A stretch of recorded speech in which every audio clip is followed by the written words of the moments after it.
Hey guys, Mike here. Check it out. Today we are starting on the 6-gallon water box tank here on the top part of the shelf.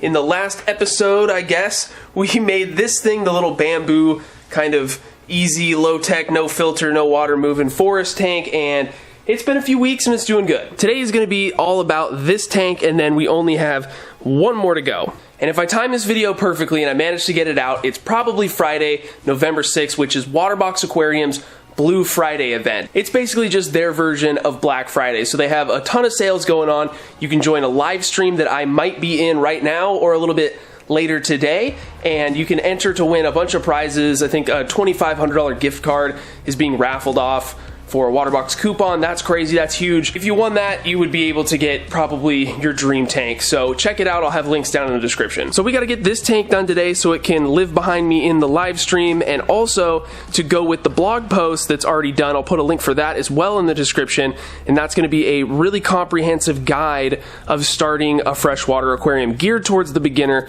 somebody who's brand new and wants to get, I guess, my point of view on how to go about doing it. So check that out if you happen to be new in all of this. So let's start out, guys, with the substrate. We're going to be using UN contrast oil like we always do, and this happens to be the fine black version. Going to kind of break it up since the other tanks we used the brown version. I'm going to try and emphasize more substrate in the back of the aquarium, specifically in this back left corner, because our aquascape is going to kind of come out of this corner. You'll see here in a minute. Quick side note, guys, these little scraper tools, actually, I've had them for a long time, never used them in the entirety of my fish keeping career until just recently setting up these tanks, because it's kind of hard to get your hand in here, limited space, and I actually really like these things, so I'm just gonna throw that out there. As per usual, when the substrate is done, now we need to mess around with the hardscape. So here we have a few pieces of some Suryu stone, just some broken up stuff. This is reused from other tanks. You can see there's some algae on the back of it. We'll just hide that in the substrate. And then we are going to be using this piece of spider wood. And we're probably going to have to cut it because it's a little crazy. Just snip off the ends here to get it to fit. And then we'll move on to plants.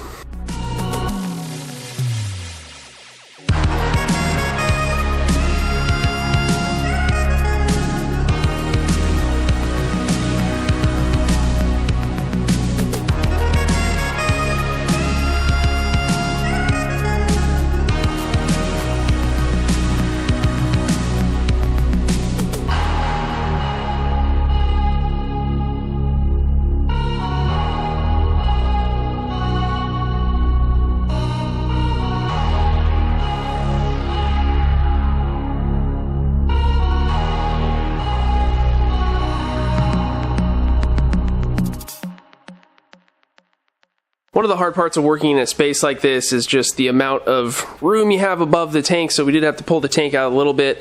Luckily, we're working with small tanks here, so it's not a big deal. Just a super simple scape here, guys. Few stones kind of oriented in the corner here, and then when we plant this thing is when it's really going to shine. But I went through and kind of did some irregularities here with the rocks, put this big one out here on the side, and once we get some plants in here, it'll look a little bit more cohesive. Because we're using some brand new wood that's not waterlogged, we're going to want to make sure that our rocks are either covering it enough to where it's not going to float up, or if we're not so confident about that, we can just grab some super glue and put a couple of dabs in here to make sure everything holds on. I think this is going to be okay, but just to be safe, we're going to put a little bit of glue. Even though I use super glue in almost all my scapes, guys, I've used it a million times on the channel, still I get people that ask about it and if it's aquarium safe, and the answer is yes. I use the gel type super glue, the Gorilla Glue brand, and this stuff rules, okay? As long as it's dry, everything in your tank is going to be fine. Now, I wasn't originally going to do this for the scape, guys, but since we have the super glue out,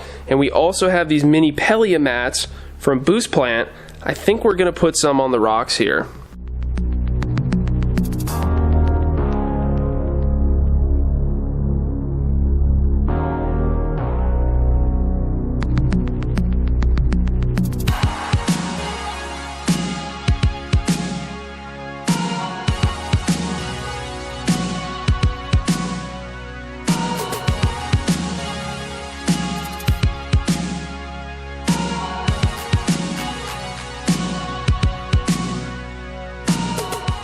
Mini Pellia can be kind of tough to plant, guys. It's kind of a crapshoot whether or not it's going to come off of that net and that mesh really nicely in a big sheet, or if it's going to end up being flaky. And unfortunately, this stuff was a little flaky. So we still got it to work, though. That was just one sheet, managed to cover several of the rocks in here, and that's really all I want to do. I think we're going to end up leaving the wood bare. I don't want to put any moss or any of the Pellia on there either. These crypts have been hanging out in this tub for a super long time. We ended up not using them on another project, and so they've been just chilling, and we should probably use them. So I think what we're going to do is take some of these, I believe they're just brown wenties and green wenties, and go put them in the scape.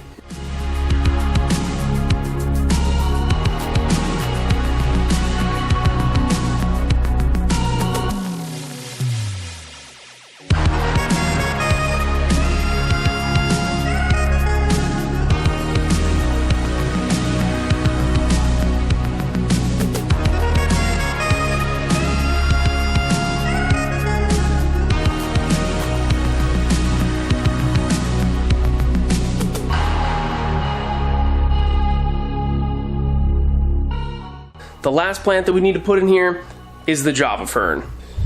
I can't think of a better plant for this to fill up the background better than Java fern, guys. Luckily, we have a ton of it here in the Java fern holding tank. Problem is, we need to find some stuff that is not too big, not too small, just right. So we're gonna have to dig through this a little bit. We'll find some good pieces, and then we'll get them in there. Boom. And just like that, guys, we have all of this needle-leaf Java fern in place. I didn't show the process of me doing that just because it was too crazy with the camera and everything. I had to be all over this thing. But they look like this. And I just went in and kind of plugged them in there in spots where they sort of held in place, okay, using the tweezers. Now, we're going to see how good of a job I did when we fill this thing up, which is the next step.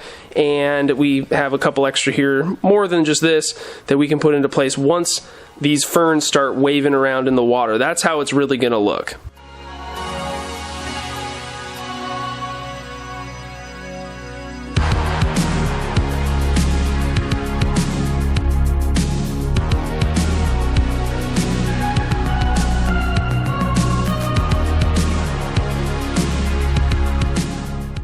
So there it is, guys. Let's give this thing a wipe down here. Got a little messy with putting the water in, as you probably could tell. We need to figure out a better method to deal with that height gap. The tanks down here have a lot more room, so I'm able to do the gallon fills, but not up here so much. We do have a slight discrepancy, not 100% level, but I think close enough. We can make some changes here with our with our wood thing down here, you know what I mean, to help level that out, but I mean, it's whatever. So now we just need to figure out where we want these ferns to be flailing, kind of move them to where they're propped up and we get the right look we want. And then I think we are going to add this guy in here and maybe a couple more to the center just to kind of fill that out a little bit.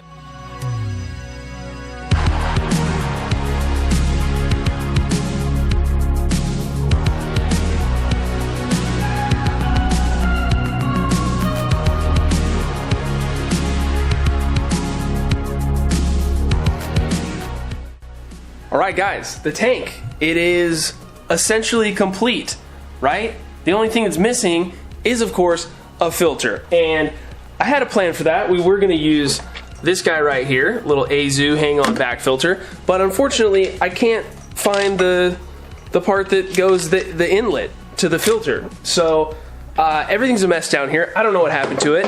So we're going to have to just do that another day. So the last thing that we need to do to this tank to get it ready for fish is, of course, jumpstart the nitrogen cycle, because this is a totally brand new tank. All the materials are basically brand new. And as per usual, guys, we're going to be using the Fritz Turbo Start. Now this has become just a prop because I left it out here too long. Let's work our way over here to the Fritz fridge and see what we got. More Turbo Start. We also have some of the less concentrated stuff. I think let's find maybe one of these. Which one's, this one's open. We'll just use this stuff. Our bacteria like the fridge when they're in hibernation, and they're going to be super happy to be in this tank here, guys. I don't measure it out, I just put in kind of like an intuitive amount, I guess. There's instructions on here for how much you need. That should be plenty for this 6-gallon tank, but I promise you I will figure out what we're gonna do for a filter here.